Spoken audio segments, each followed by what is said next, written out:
Kalau di bulan Suro, aku cuma menyarankan kepada teman-teman untuk meningkatkan doa, dan doa.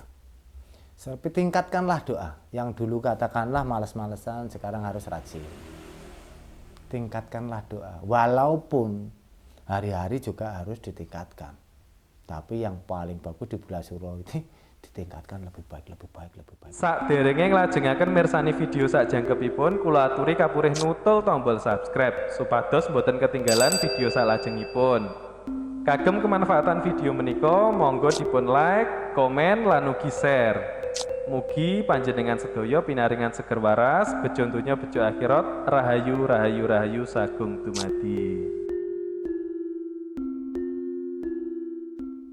Oke, lanjut. Menurut Mbak Handoyo, apakah ada sejarah dunia yang tersimpan di Pulau Jawa? Maksudnya? Sejarah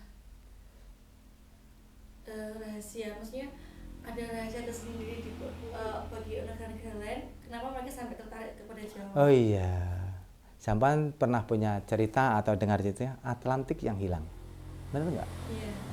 Atlantik yang hilang itu konon ceritanya di antara Australia dan Indonesia, khususnya di Pulau Jawa. Dan konon ceritanya Atlantik yang hilang itu adalah sebuah benua yang bangunannya super tinggi.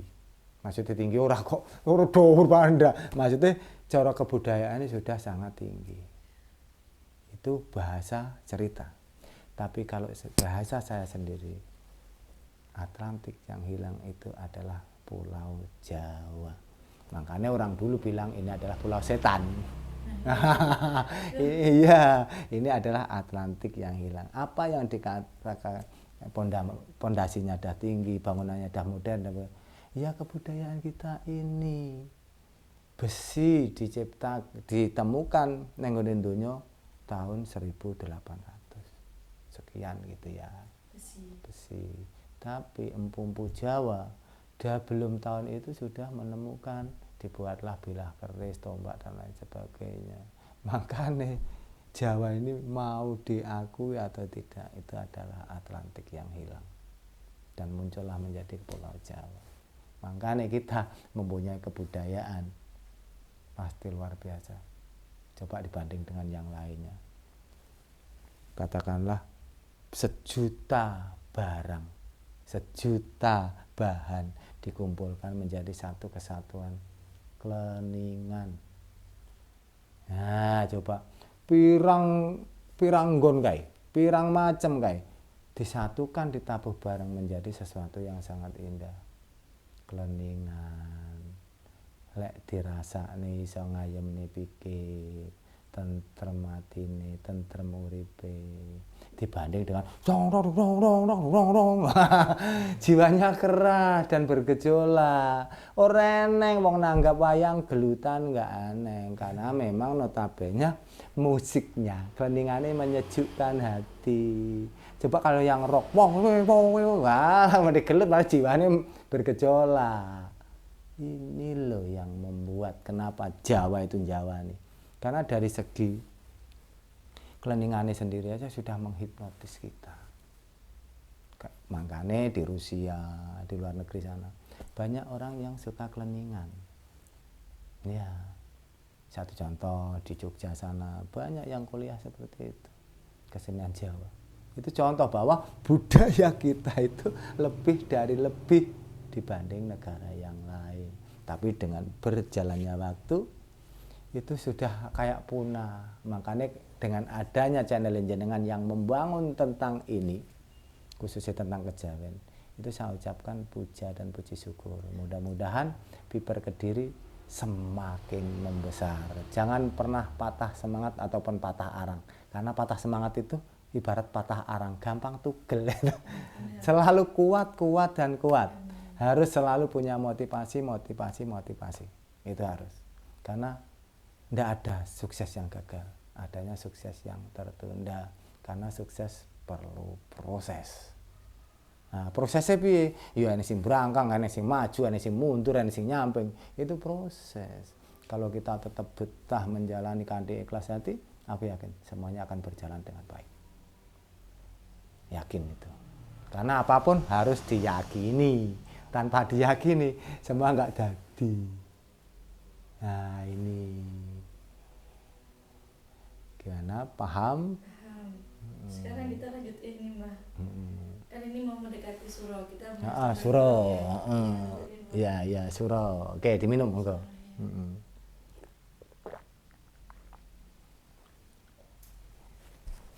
Suro gimana? Menurut Mbak kan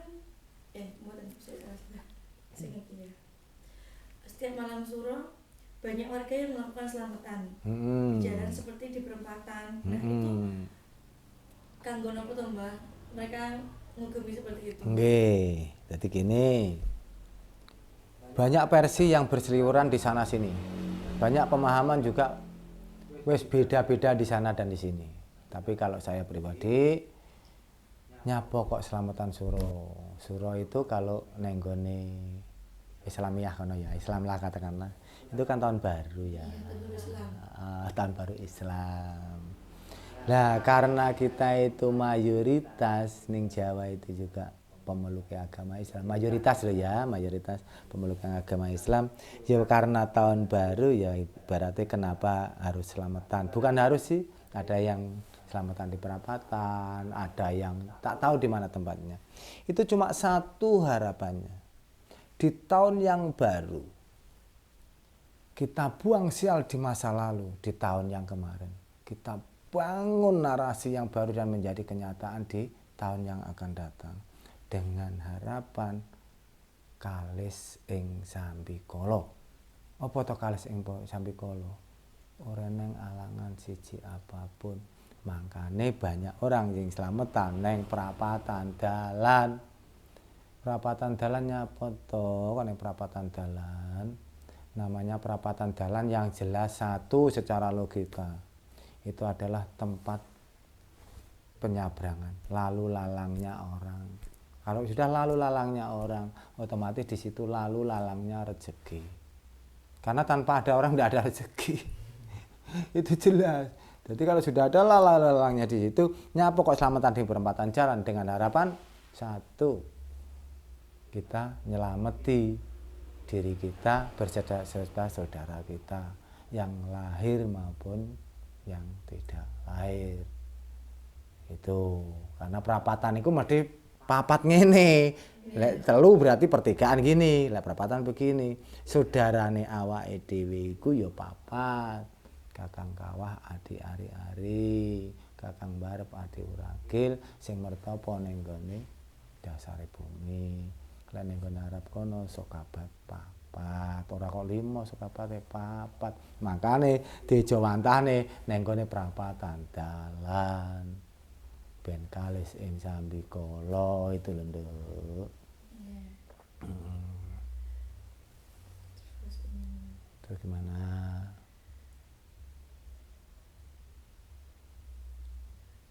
Kenapa orang menganggap bulan Suro itu sebagai bulan keramat? Seperti kalau orang mengadakan hajatan jenisnya itu mboten wonten. Iya, begini. Karena Suro itu kebanyakan orang Suro itu kan untuk mengasah gaman. Benar enggak? Jadi untuk jamasi gaman. Lah gaman itu diindikasikan dengan benda-benda pusaka. Lah benda pusaka itu didefinisikan dengan benda-benda sing jimat. Sing wis katakanlah berkelas, wis katakanlah mempunyai daya yang begitu luar biasa. Nyapa kok ndek eneng wong digawe di bulan puasa? Sebetulnya cuma menghargai dan menghormati. Iki ke waktune bulan iki, waktune ya asah-asah gaman keris lan piturute. Aja dibarengi dengan hal-hal yang baik, takute nanti kesababan dengan yoni-yoni ataupun kodam-kodam yang ada dalam pusaka itu sendiri. Itu loh sebenarnya.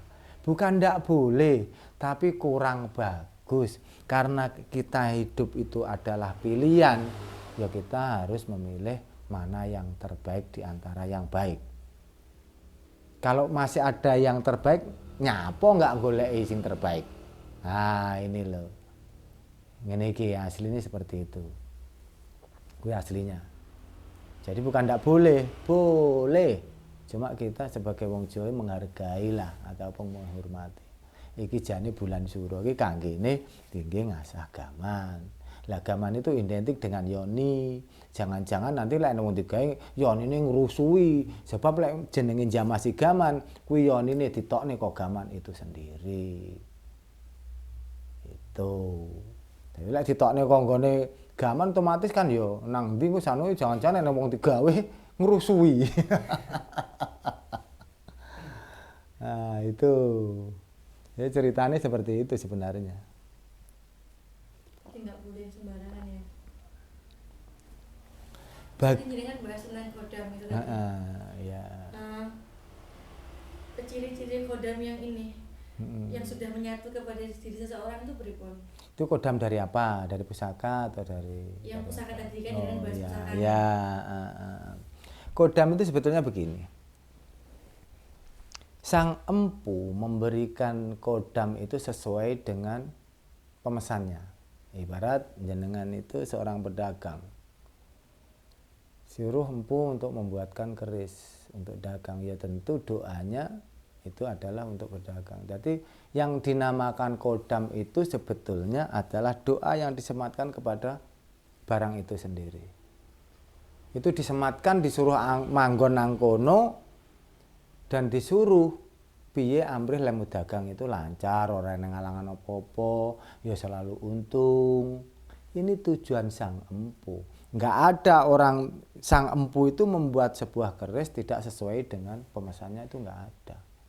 Jadi pasti sesuai dengan pemesannya. Jadi namanya kodam itu adalah doa yang disematkan atau ditempelkan ke barang itu sendiri.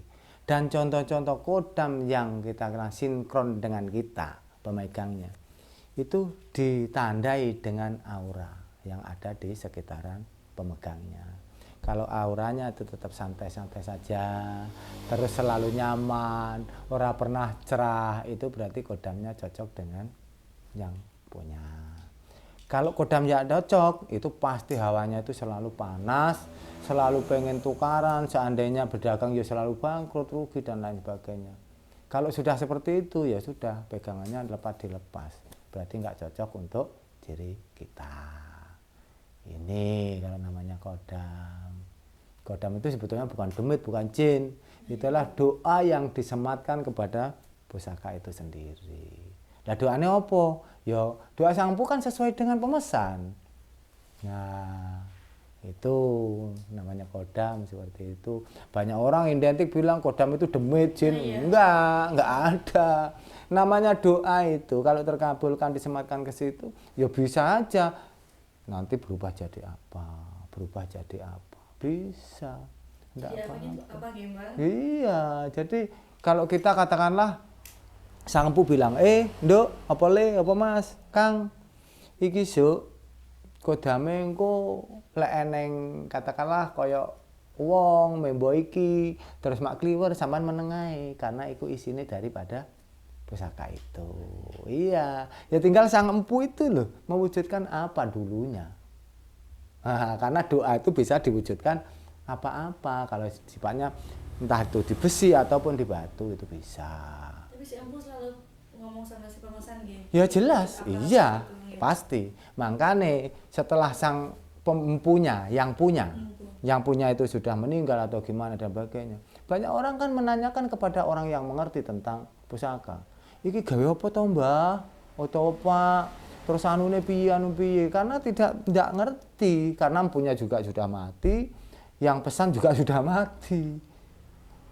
Jadi kita sama-sama tidak tahu. Kalau orang yang sudah mengerti kan bisa interaksi dengan barang itu sendiri. Itu. Berarti kalau seseorang mempunyai keris, ketika orang itu sudah meninggal, si manfaatnya kerisnya ini masih? Ya sebetulnya tetap selalu ada dan ada. Lah, keris itu ataupun apapun pusakanya, semakin kita itu merawat dengan baik, ya sangat bermanfaat dengan baik.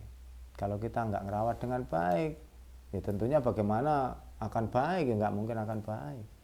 Dari segi fisiknya aja mesti nggak baik, apalagi isinya. Kalau fisiknya aja udah nggak baik, isinya ya pasti nggak baik. Itu kalau namanya sebuah pusaka itu. Amalan baik yang kita lakukan di bulan Suro. Soalnya setiap bulan Suro itu kebanyakan orang-orang memberi kepada yang duafa, yang piatu seperti itu. Ya. Apakah itu juga termasuk amalan baik di bulan Suro atau lebih mendapatkan kita feedbacknya itu ketika bulan? Iya. Kalau saya menyarankan kalau ingin berbagi nggak usah nunggu bulan Suro atau apa-apa. Berbagilah selagi kau mampu, dan di hari apapun, di bulan apapun itu bagus. Kalau di bulan Suro, aku cuma menyarankan kepada teman-teman untuk meningkatkan doa, dan doa. Tingkatkanlah doa. Yang dulu katakanlah malas-malesan, sekarang harus rajin. Tingkatkanlah doa. Walaupun hari-hari juga harus ditingkatkan. Tapi yang paling bagus di bulan Suro itu ditingkatkan lebih baik. Seandainya punya tanda kutip mungkin wejangan-wejangan dan lain sebagainya, ayo diasah, dibaca kembali, diingat kembali. Flashback, dibaca kembali. Sebetulnya bukan cuma bulan Suro, hari-hari harus seperti itu. Tapi kalau tidak sempat hari-hari atau tidak bisa hari-hari, alangkah baiknya kalau di bulan Suro. Ini bulan Suro itu adalah bulan yang paling sakral. Iya benar, paling sakral. Apalagi bulan Suro ini ya pas kemerdekaan Indonesia yang ke-77. Mungkin ada wejangan dari Mbak sebagai penutup. Ya, bulan Suro yang ke-77. 7 itu apa tuh? Tujuan. 7 itu adalah tujuan. Apa nih? 77. Berarti tujuan, double tujuannya.